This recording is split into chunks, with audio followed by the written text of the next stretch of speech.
to the Talkin' Shed podcast with your host, Adam Finnick, where we talk all things farm equipment. Tune in as we interview farmers, industry leaders, and talk about our own dealership story. Follow along as we talk about topics like cover crops, nutrient placement, and things that make your farm and every farm across the country different. You're listening to the Talkin' Shed podcast, and thank you for tuning in. Well, good morning, guys. We're back here in the office. The last podcast you listened to in the line of series was Cody and I. We were out meeting customers, driving down the road, doing all sorts of things. This morning, we've got a special guest in the house, Dave Gunkelman. Dave, good morning. What are you up to today? Well, spent the night here at the Fen again last night. Yep. Ended up here yesterday afternoon and did some business with a few of the guys, and came back this morning, put some orders in for you, and just going to hit the fields today. So Dave is our Salford territory rep. Dave, talk a little bit about where you're from, where you live, and kind of your background before you got with Salford. So eastern Ohio, northeast Ohio, Worcester area, north of Worcester. Grew up in Medina County on a dairy farm. Spent my whole life in that region within 2 counties there, and family farm, which is now still doing a little bit of dairy, but it's mostly corn and soybeans, and lots of custom harvesting, chopping, things like that my cousin does now. So grew up doing that, and still in the dairy heifer side of things, show heifers with the kids, and was in dairy nutrition in my early days, got into the agronomy side at the co-op, and then into the farm equipment industry, and been doing that for over 20 years now. Sure. Well, Dave, whenever he comes to visit, he usually makes it an overnight deal, which is pretty nice. Come in the afternoon, hang out a little bit.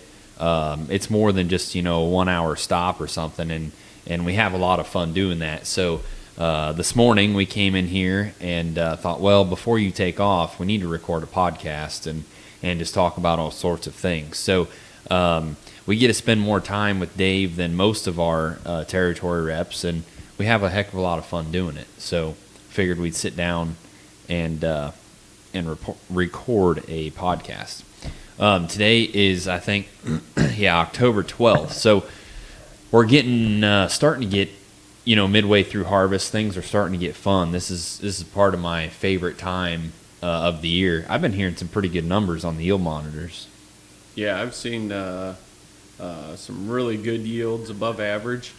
That's on corn and soybeans, and so everything I'm hearing so far has been really positive. Yeah, I've talked to some guys, and this is a time of year that's kind of weird for us because our phones slow down a little bit because guys are busy harvesting. They're working 12, 14 or longer days trying to get that crop in, but yeah, I've heard the things are pretty good. The only downside to what we're in right now is how dry it is. Yeah, I've noticed that it's really dry. I've seen some guys drag line in some hog manure yesterday with a airway, and believe it or not, they were making dust, and they're putting down probably 8,000 10, putting down lots of gallons. But I've seen some tillage along the way yesterday in my travels, and man, the dust was just rolling. And I've seen some areas already where guys have kind of held back on tillage just to hopefully get some rain.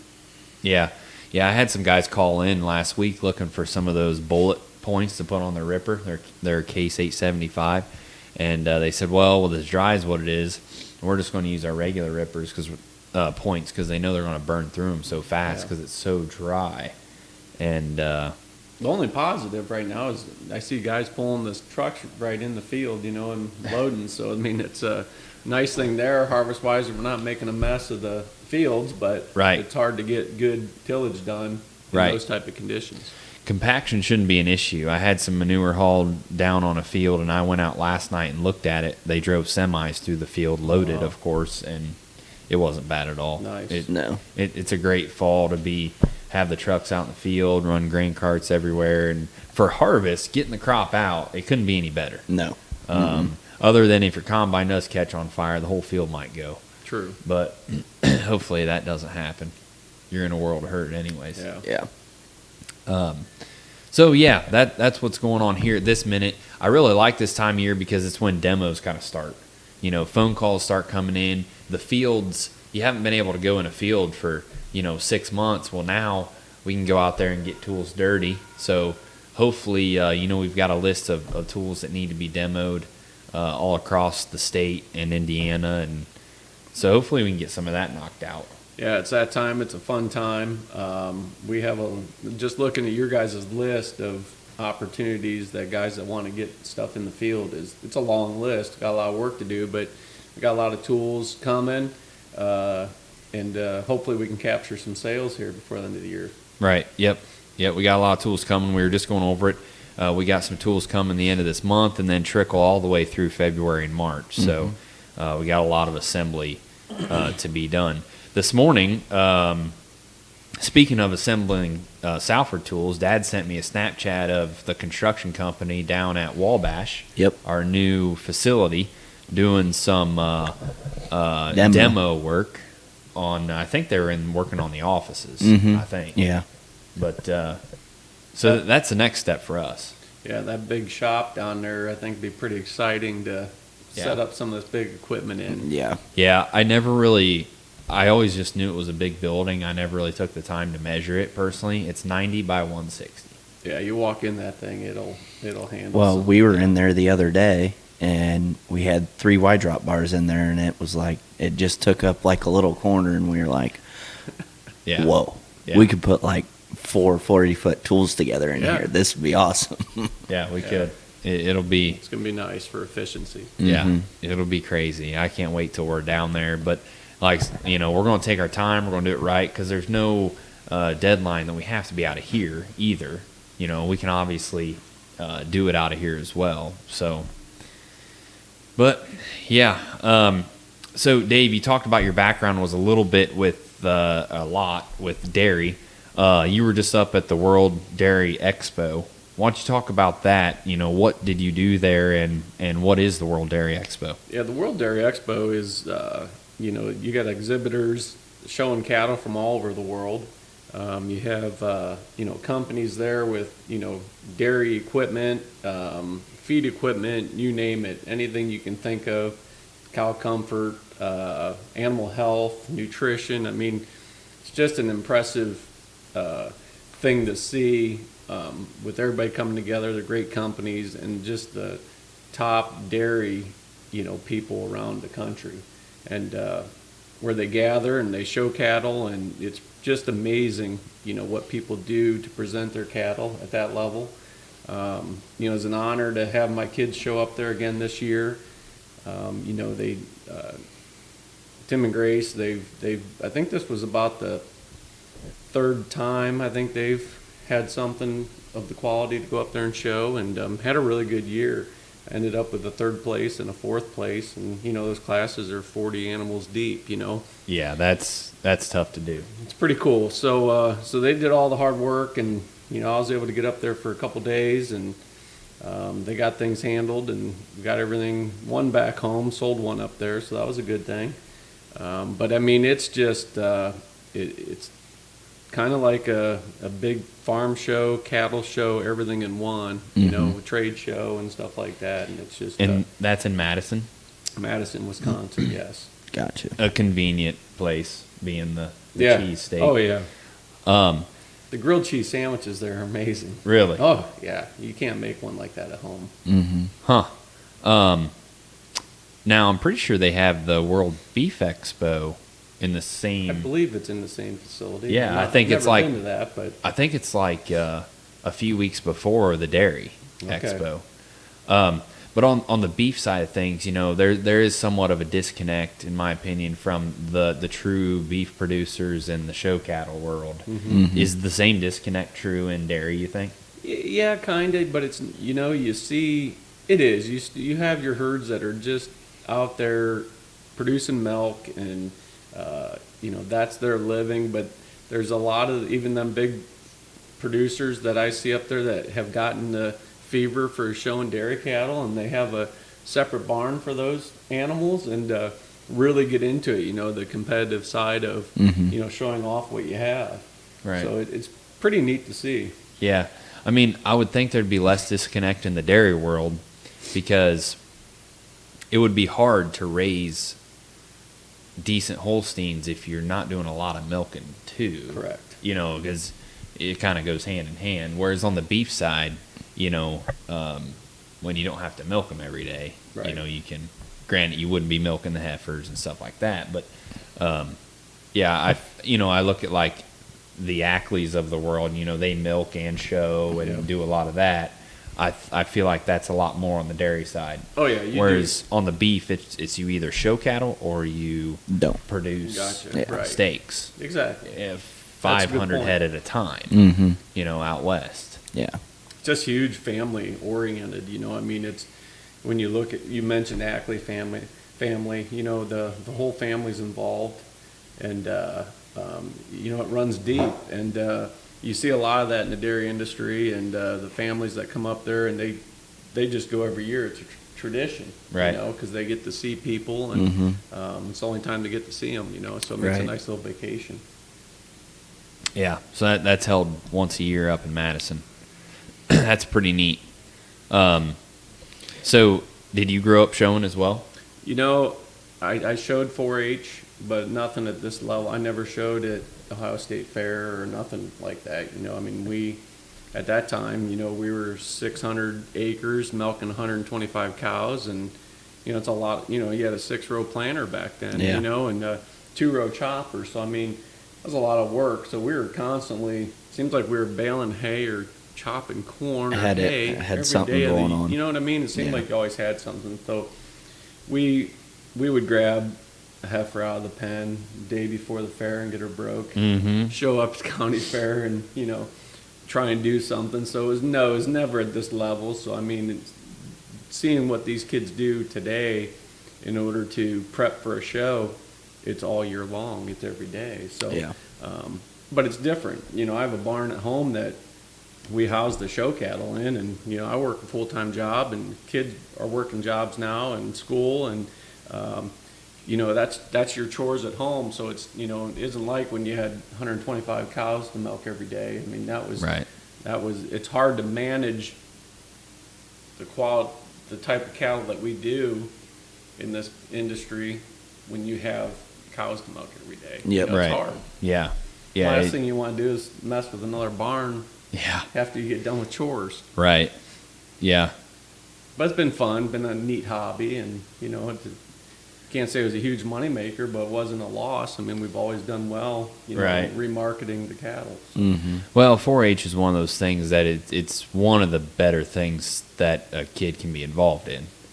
I believe so. Whether you're making money or not, a majority of the people that worked here or have ever worked here were involved in 4-H, and that wasn't.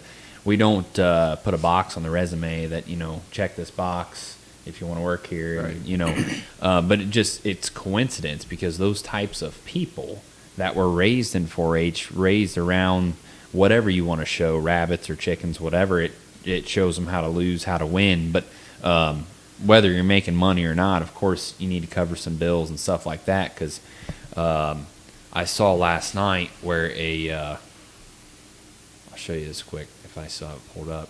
A heifer sold for $421,000 last night on show circuit. It's crazy. And we're seeing that, in the dairy industry as well. It's amazing what, people are willing to invest in, but they see the value, whether they're flushing and doing things like that for marketing offspring, from that. And it's just, it's created a whole new business. Yeah, for these guys. Maybe we're the ones that aren't very smart because we didn't give $500 for her. Right. It could be. Yeah. Who knows? Instead, we were looking at used equipment to buy online last night, so we had stuff to sell. Yeah, we still didn't get anything bought. Yep. Well, we got to wait. They got to call us back. They got to call us back first, yeah. But back to your 4-H thing, the 4-H and FFA, to me, has been myself. It's helped round me into what I am today. Yeah. And all these, like you said, the employees you have here, it's amazing the work ethic that those type of people have just Right. from being around 4-H and FFA and working with projects and things like that.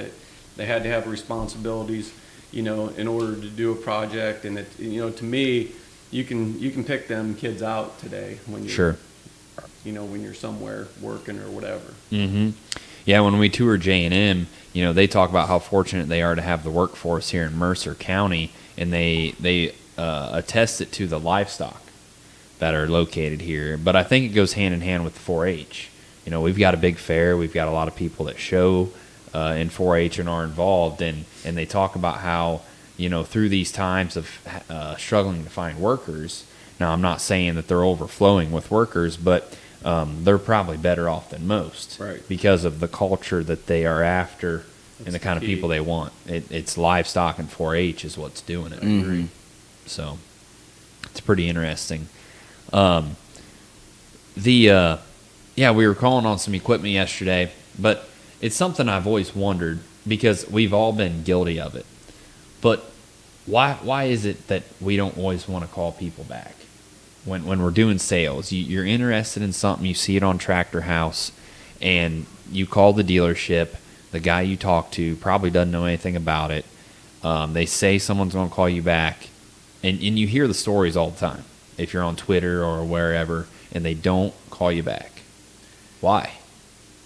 I ask myself that often, because I'll get somebody will call me and be like, hey, I can't get this guy to call me back. And I scratch my head, because I'm like, I've been in sales a long time, and if you get a call, that's right there's the gate opening. I mean, if they're calling you, half the work's done. Right. You just need to go after it. And so I don't really know, but I mean, I've noticed in my territory, the dealers that either grab that call when it comes and have the info right then, or gets right back with them, their sales, they see it, the positive results. Right. But dragging your feet, me as the farmer, or me calling on something when I'm ready to buy something, I'm going to call until I get somebody to get me what I want. Right. So if that guy waits a day, he might miss out. Supply and demand.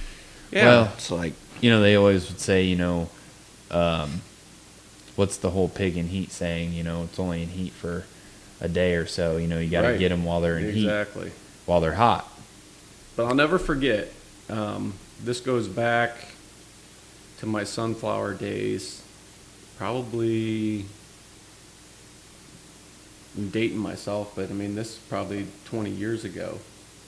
And Tim Kronk down at JD Equipment in London, Ohio, told me one day, that's back when we had our price books, where I'd fill their price books with anytime we'd have updated price pages, you'd go in and you'd change out their price pages for them. I mean, that's how things worked back then. We didn't have everything on the computer and iPads and phones and things like that. But one day he says, because he was selling a lot of my stuff, and I was sitting in his office, he says, hey, I want to tell you something.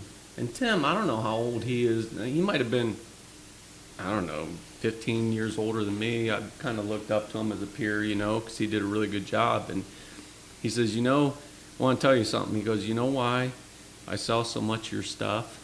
I said, no, I don't. It's good stuff. I mean, I'm selling the best. It's the John Deere of tillage equipment, Right. And he says, no. He goes, anytime I call you, you either answer or you call me back in a timely manner to answer my question. Yeah. And so I've never forgot that, in the last 20 years. So, I mean, I constantly try to tell the younger guys like yourselves how important it is to get back with somebody. But I'll never forget that day, and I think that's helped my career grow just by never forgetting that, hearing those nice words Right. from Tim Kronk. So, Right. kind of a neat story. Yeah. Yeah, it is, and it's so true. When I was kind of talking to Corbin yesterday about this a little bit. I don't care if a territory guy comes in here and has the best product, the best prices, and I have guys wanting to buy it. If I can't get the support and service and the relationship, forget it. Exactly. They can leave. Mm-hmm. I don't want to sell it. I want to sell stuff that I don't have to pull my hair out on, that I can call for support, and that I can rely on someone to not load us up with iron. Yep. And that is what we have built here. You look at our Yetter rep, you look at our Salford rep, you name it. Now, there's some companies that we sell for, but we don't have a lot of their equipment out here either. So, yeah, that's very true. But it seems that they're I think that part of the hesitation from a salesman is a lot of things. How many times have you ever gotten a sale perfect as a salesman? Now, you're in a different boat because the price is what it is. Right. Whereas on a salesman's side, Yeah. have you ever gotten it right? No. Because if it's so fluid. Yeah. There's just so many variables. Right. Well, he says yes, and someone's telling you should have sold it for more. He says no, you're kicking yourself because you priced it too high. He has a trade. Well, did you give him enough? And, well, has he written the check yet? And there's so much involved. And then you got to qualify the customer, too. You don't want to sell. And when you're doing sales today, there's so much assuming going on by the customer. Right. Because of Tractor House. They call up and they assume that because it's on Tractor House and that the pictures are there, that every bearing is perfect, every grease zerk is working. And that's not always the case. And we represent these products as we see them. We take the pictures, put them on Tractor House. And then a guy calls from Maryland, buys it, load it up, get it to him, and all of a sudden he calls and he's unhappy. It's like, well, you bought it how it was. Right. I never said that it danced and did backflips. Right. And that's so true. And I got another little story if you got a second. Yeah. I'm starting to sound like my dad or something, like I'm the old guy. Well, you are. But this goes back probably 30 years ago. John Halderman, he had College Corner Implement in College Corner, Indiana, which is just south of here. Right. And he had a tractor that I was interested in.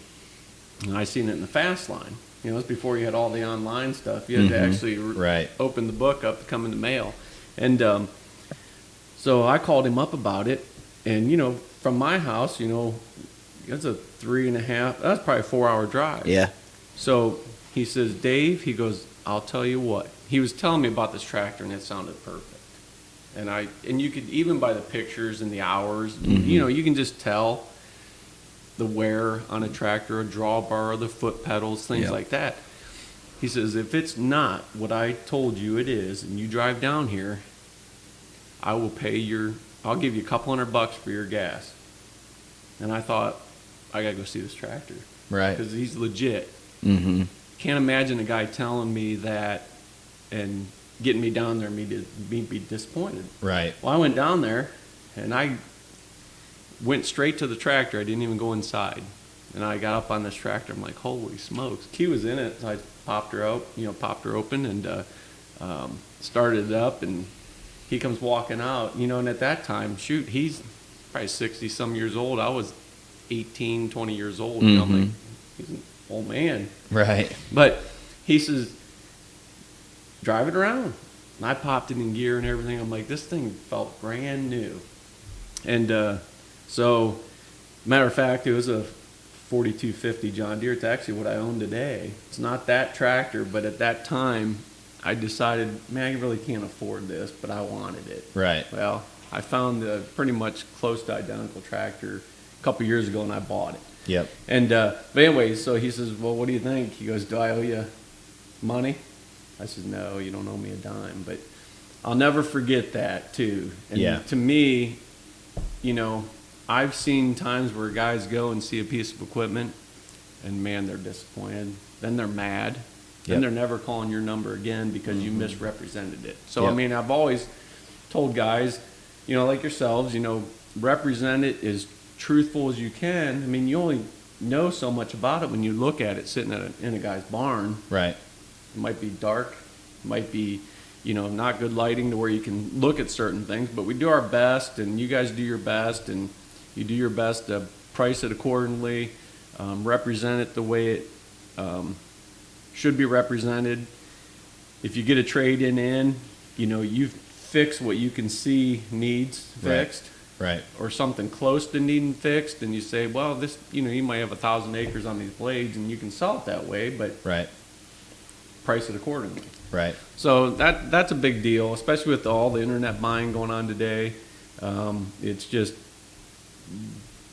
don't lead these guys in the wrong direction. Right. Because they don't have time. Right. I think that's where a lot of the hesitation comes from on some of the sales guys calling people back. And I don't think that we have a problem with that. I mean, we're pretty aggressive. I really don't. But, yesterday I was calling around on some equipment, and it's happened over time. We've all done it too. But you just hear about it more and more. And I think a lot of it is all of those factors of how you could really try to truly represent a product and do everything the best way, and it could still turn into a dumpster fire. Well, and it's not so much going to happen here because you guys can keep your arms kind of wrapped around things. You know what each salesman's trading in with the communication between the two stores. Where you get to these mega stores, they have an IT guy loading all this equipment on the internet and just going with factory specs from the serial number. Well, that don't tell you anything about the piece of equipment. Yeah, it tells you what it is, but it doesn't tell you it's got 16,000 hours on it, or you know what I mean, or it's been modified this way, or there's so many things misrepresented on the internet today because the guy loading the equipment doesn't know anything about it. Yeah. Yep. Doesn't know that the spacing's been changed from factory. You got supposed to be a 7.5 inch drill. Well, it's 10 inch or it's 15 inch. Yeah. Right? And do you think you laid a tape on it when you traded it? No. I mean, you walk up to a 750 drill. What spacing you think it's on? It should be 7.5 or 10. Well, if your customer didn't tell you that his dad changed it 20 years ago to 3.5, or I've always, when I was doing retail, I always carried a tape measure. Measured blades, measured points, measured spacings, and then the size of a machine. You could lay a tape on it because you're not guessing, because not every brand is labeled. Right. A lot of them are kind of confusing. Really. And are you measuring the width by the front row of blades on a disc or the rear row that's wide? Other companies do it different. So I mean, it's pretty important to get all the information that you can. And then that way that information is available when the customer calls in. Right. You tell a guy it's 29 foot and it's only 27 and a half. Mm-hmm. Right. In a sense, the cutting width just depends on how it's. Yep. That's a problem. Yeah. And rolling baskets are real tricky in my opinion, because a 25-foot basket won't work with a 25-foot tool. Correct. It's got to be 26 and some change. So we've published now, and like in our literature, the actual what we're calling the working width. The model number might be 32 foot, but the working width might be 31.4, right. Gotcha. or 31.8. You know what I mean? Yeah. Or we do on some stuff. We're starting to do driving intervals. Because just to get you that little bit of overlap, because a lot of guys are using GPS and things like that. So we're trying to help along with that. But when you're trading in this older iron, you really got to take a close look at that stuff. Right. Yeah. I mean, if you buy a 30-foot tool and overlap 2 feet each way, you're doing 26 feet a pass. Yeah. Yeah. So, that's a big difference. Oh yeah. You talk. You start working that out on acres per day. Your efficiency goes down. Yeah, it changes it a lot. Yeah. So. Yeah, a lot of interesting stuff, but it just seems you hear that a lot, and you would think when a guy calls, that's exactly why you wake up and go to work, is so your phone can ring and you can have an interested customer call you to buy something. But there's a lot of stuff that goes into that. Yeah, but like I said, you can never have too much info. Right. So always encourage these guys to take as many notes as you can when you're trading something in, and when that paperwork comes in and you load that in your business system, have them notes available, because if Cody's selling something that Seth traded in, and it's over in Nova at your other location, you at least don't have to make a phone call and then call this guy back, because this guy might have called you and then left and went. He called from the home phone, and he's out in the combine now. Well, who knows when you'll talk to him again? Right. And you could have had him. Yeah. So it's a big deal. Yeah. Yeah. It really is. You know, we have a lot of stuff. We do a lot of internet sales now, and that's the way of the future. And I bet 75% of our customers we never meet. Yeah. You know, that's agreeable. I just sold that rolling basket to Maryland. Yeah. A guy called, I don't know, today's Wednesday. He probably called last Wednesday-ish. And, hey, send me more pictures of it. He wanted me to lay a tape on it because he has a 25-foot tool. It measured 26.6. Perfect. And he bought it, and I'll probably never get to meet that guy. No. He's in Maryland. That's a good point. You know, the truck, we loaded it up. The truck's going to deliver it today. Yep. So it's a different world than flipping through the fast line and driving 4 hours. For sure. It's very rare that, you know, I have a guy in Michigan right now looking at a piece of equipment. He's like, well, I might drive down and look at it. You know, it's 3 hours. I'm like, huh? You know, it's up to you. Whatever. Yeah. But if they're outside of 2 hours, they're not coming. No, it's tough. It seems. Yeah, back in the day, that was nothing. But today, it just seems like time is more of the essence. Yep. You know, we're pretty dry right now, but there's a lot of guys pounding wheat in, and I've spent a lot of my time recently troubleshooting Valmars. We did some troubleshooting yesterday evening. I'm going to be planting some wheat with a Valmar and a 2200 here next, later this week. Yeah. I've got, and I've always told customers over the years that you can use the Valmar to do that. This year, more than any, there will be more wheat seeded with a Valmar than ever before. I'll tell you, I've in the last couple of years, I've talked to a lot of producers that have been using their Valmars on their vertical tillage tool on a 1200 or something like that, 2200, and they're getting as good of wheat yield, if not better, than they did with their drill. Yeah. I mean, I've heard that story over and over. Yep, I know. It's kind of neat, and so they're doing, residue management and seeding their wheat in one pass. I mean, It's just great. Yeah, and early on, 6-8 years ago, we would have a few guys say, "You think I could seed my wheat?" And I'm like, "Well, yeah, we can get it to meter out 130 pounds if that's what you're asking," Or they would say, "Do you think it'll grow?" "Yeah, it'll grow." Well, how well will it, will it yield?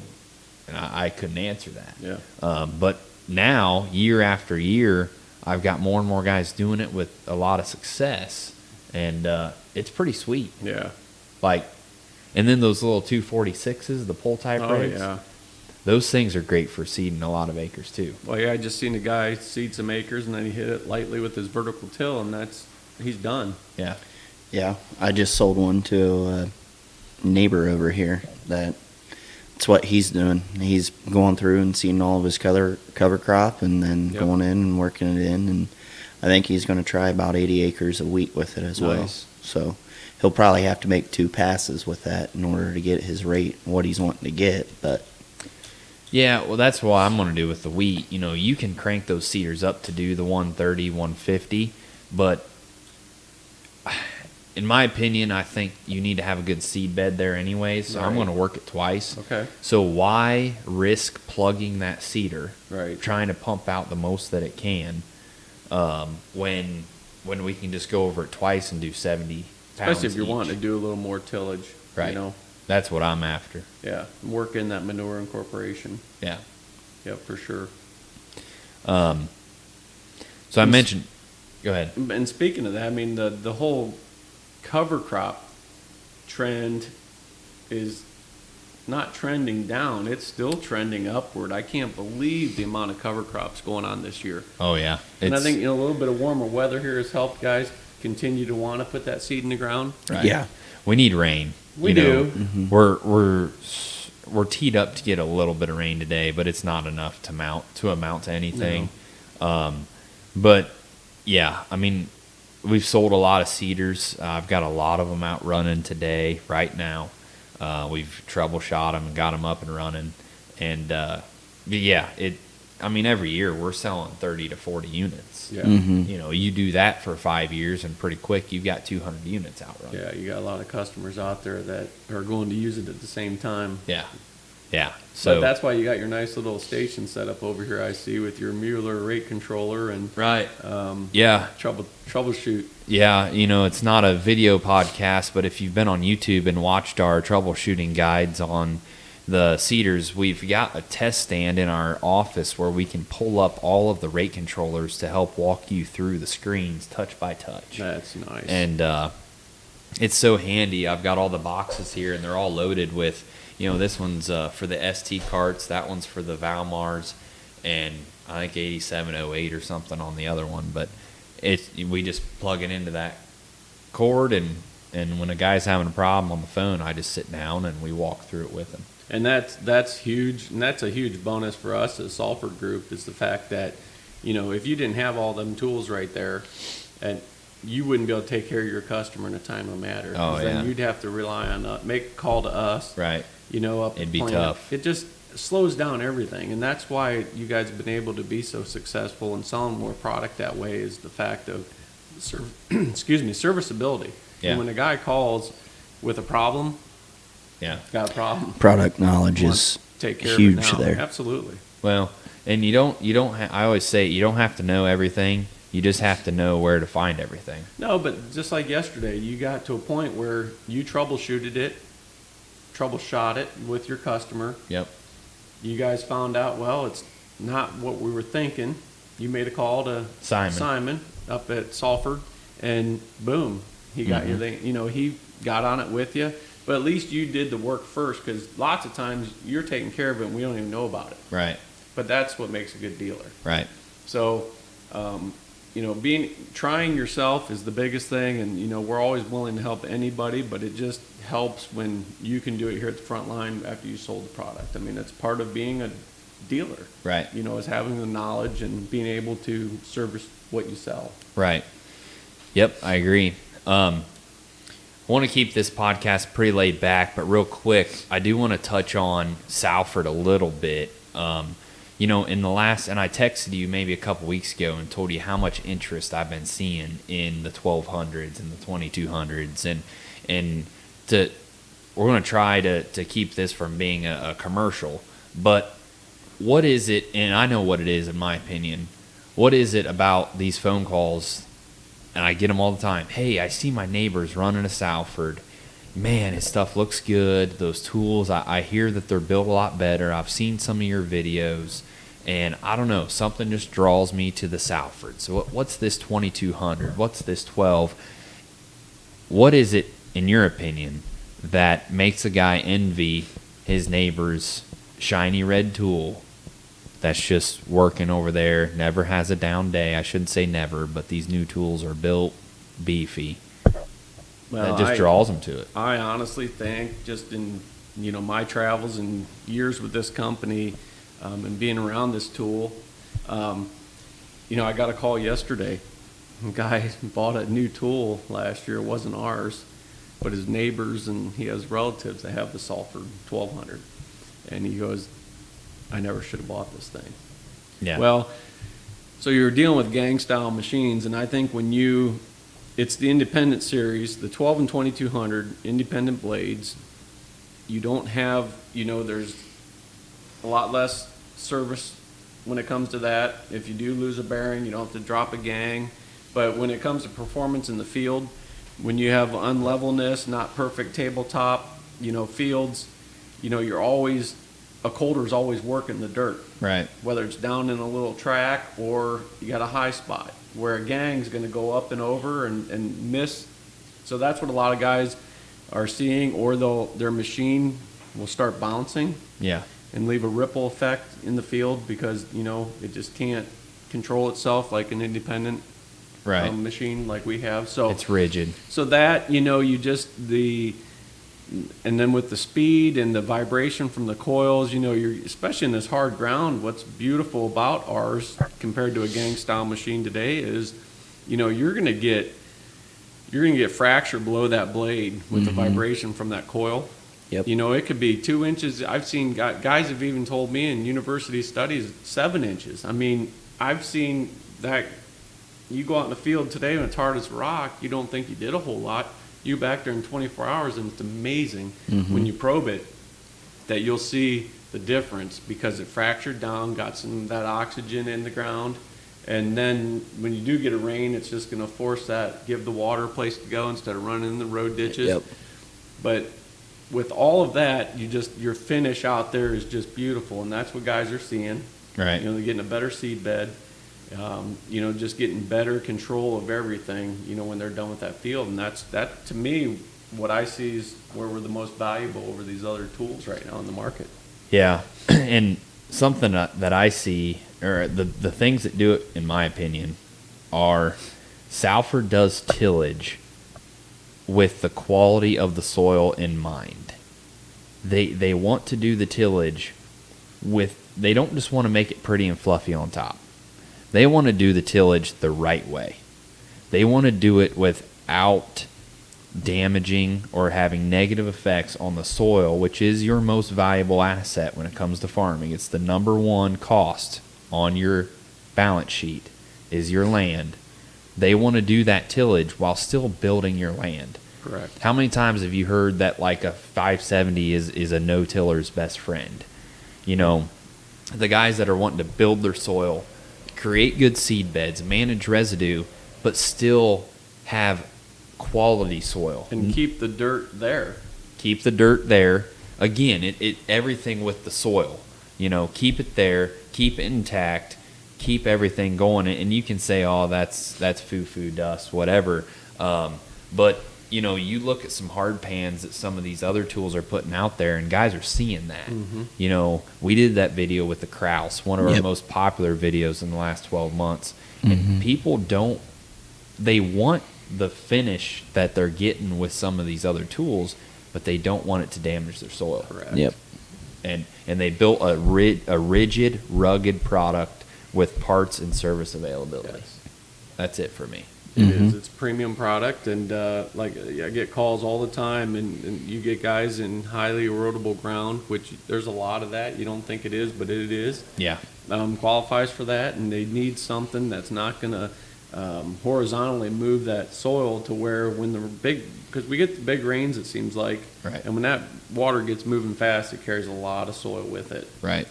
And that's where, you know, with our true vertical tillage tools, you don't get that. You know, it stays in place. Yeah. Yep. Well, you know, without sounding like a commercial for Salford, I wanted to touch on that because in the last month or two, it has been just through the roof of guys really being attracted to Salford. And I think it's a lot of hard work being paid off is what it is. Adam, why don't you touch on what we're doing out in the... With that tool? Yeah. The 2200? Yep. So Brent and the guys are putting together a tool that we sold about a month ago. It's a 2200 with hydraulic shanks and a cover crop seeder on it. You know, that's a tool that you're going to see a lot more of. I'm hopefully going to go drone one tomorrow. But these hydraulic shanks that you can put on the vertical tillage tools to completely change how the tool works in the field. You can go from just managing and doing a vertical tillage pass into almost a chisel. Yeah. You know, with a flip of a lever, totally changes it. And then it's got a cover crop box on it to seed covers and wheat and everything in between. You know, you purchase a tool like that and just think of how many less hitch pins you're going to need on the farm. Right. You know, you're going to use that tool to do it all. Use it in the spring for seed beds, use it in the fall to chisel your end rows, and use it in the fall to seed your wheat and cover crops. Right. It don't get any better than that. We're going to do a lot of videos on that thing too. Yeah. Yeah. But, well, he's actually trading in a 20-footer to get this 24-footer, and as soon as the 20-footer gets here, we've got a demo up by Lipsick, Ohio, that you and I are going to go do. Yep. It's a gentleman that we talked to here. Hopefully Friday we'll do it. So. Yep. A lot of fun stuff going on. Dave, do you deer hunt? I don't. My kids do. Yeah. Well, we need to get you out deer hunting sometime. Do you want to deer hunt? Yeah, I'll go deer hunting. You would go deer hunting? Yeah. I got a gun. Okay. Well, see, we've been begging our Yetter rep, Jeff Worley. I'm no Jeff Worley, though. Well, I mean, that's a true deer hunter. Well, yeah, he is. Mm-hmm. But deer hunting is anymore. It's very little about killing. It's about spending time in the field with other people. But it's a lot of fun, and we've been begging him to either come out here or we're going out there. And Gotcha. I'm hoping it works because, like I've said many times, when I first met Jeff Worley at the Fort Wayne Farm Show, I talked to him for hours about deer hunting, and we've always talked about it. But this year's a little different. We got some ground that we can hunt on, and I think it's something that we want to do. Yeah, I'll definitely do that with you. Cody and I went out, I don't know, probably 10 days ago, sat in the tree, had 2 does come in. Yep. Really? And Cody was in the driver's seat that night, but they didn't quite come in. Can I use the swing? Yeah, you can. Yeah. But I would suggest hunting out of a blind or a tree stand. Gotcha. Okay. But yeah, I'll go with you. We need to. Well, I know my wife has told me, well, why don't you take the kid? And I'm like, well, I would, but you and I need to make an investment. When we hunt together, Adam is taking the kid. Whatever. Cody. That's right. Yeah. Whatever. So. But no. yeah, deer hunting, it's mid-October.